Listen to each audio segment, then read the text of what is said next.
kedua, saya sambung latihan sebelum ni. Cuma kali ni saya nak fokus kepada font. Right? Tadi yang bahagian pertama kita bercakap mengenai warna, bahagian kedua saya nak bercakap mengenai font.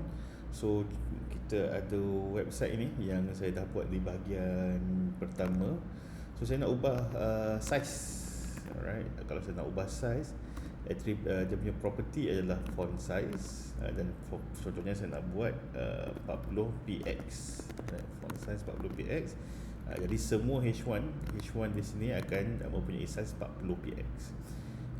Contohnya saya nak ubah font size untuk H2 pula, saya nak ubahkan dia kepada 32px. Jadi semua H2 akan, sebenarnya tak berapa nampak semua H2, jadi saya akan buat H2 mengubah size tulisan. Right, so untuk mengubah size tulisan gunakan atribut font size. So sekarang ni ada dua H2, dia akan nampak sedikit lah. Tengah-tengah ni saya buat H. Okey, itu untuk mengubah font size. Kalau paragraph, contohnya paragraph, saya nak ubahkan dia, so saya boleh P tab. So font size dia, contohnya saya nak ubahkan dia jadi 16px. Jadi besar sikit. Sampai mungkin 20 lah, alright. 20 nampak jelas sikit. Alright, jadi tulisan untuk P telah diubah menjadi 20px. So itu bahagian pertama, bahagian cara untuk mengubah font size. Kalau nak ubah font size, saya gunakan font size dan saya nyatakan berapa besar dia. Kedua, saya nak ubah text align. Alright, saya nak ketengahkan. Contohnya kalau H1 ni saya nak ketengahkan dia, so saya akan buatkan text align center. Alright, so maksudnya saya nak H1 berada di tengah. Saya menggunakan property text align.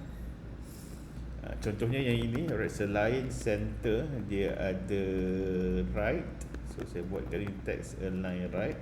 Maksudnya semua H2 akan berada di belah kanan. Semua H2 akan berada di belah kanan. So kita ada left, by default dia left. Kalau tak buat apa-apa dia akan jadi left. Kemudian kita ada center untuk di tengah, dan kita ada right untuk ke kanan. Ada satu lagi namanya justify. So saya akan buat contoh. Saya buat satu paragraf baru di sini. So H2 contoh text align justify. Dia kalau pendek dia tak nampak, so jadi saya perlukan teks yang panjang. So saya akan gunakan lorem sebagai contoh. So lorem ni kita akan nampak lah dia teks yang panjang. So justify ni sekarang kalau perasan sini dia left align. Alright, maksudnya dia rapat di kiri, tapi di kanan dia tak berapa sama. Di kanan tak berapa sama. So apa yang saya akan buat ialah saya akan buat P text align justify. Bila saya dah buat P text align dan justify, saya refreshkan dia kiri dan kanan, dia akan sama. So itu untuk text align. So itu yang bahagian kedua. Yang pertama kita bercakap mengenai size, kedua mengenai text align, dan ketiga saya akan menerangkan mengenai font itu sendiri. Kalau font, kita gunakan font family. Contohnya H1 ini kita Times New Roman kan, saya nak cuba buat dia Arial. Saya just letak font family Arial. So kalau tahu kan Arial ni beza dia Arial ni dia tak ada echo. Ni nampak ni ada echo ni. Arial lah tulisan yang tak ada echo. Jadi bila saya refresh, right, dia akan jadi Arial lah. Itu cara nak ubah tulisan. Cuma saya nak ajar benda yang ekstra sedikit. So kalau nak contoh-contoh tulisan, boleh pergi ke Google Font. Alright, boleh pergi ke Google Fonts. Dalam Google Font ini ada banyak font yang boleh dipakai dan boleh digunakan di dalam website kita terus. Contohnya saya ambil inilah Oswald. Alright, saya nak pakai tulisan Oswald ni contohnya. Saya buka, saya tekan Oswald. And then Oswald ni dia ada banyak jenis. Alright, pilih satu jenis yang sesuai. Contohnya saya nak contoh Oswald regular. Okay, saya akan pilih select this style. Selepas saya select this style, kita tepikan video sikit. Dia akan ada bagi dua link. Alright, link pertama dia akan bagi saya link ini dan dia akan bagi saya dua benda ni. So saya kopikan yang pertama ni. Yang pertama ni saya pastekan dia di atas style, maknanya bawah title ni.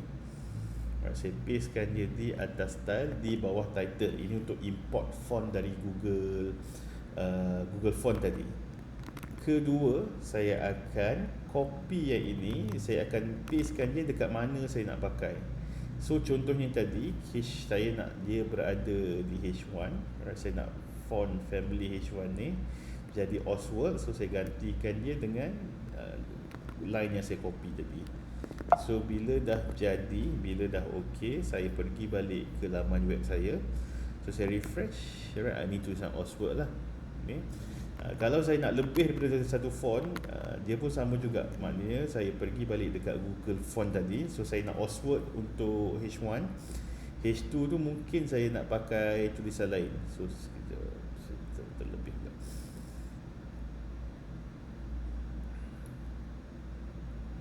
So contohnya saya nak pakai tadi saya kena bawa balik ni sebab tadi dah terkeluar.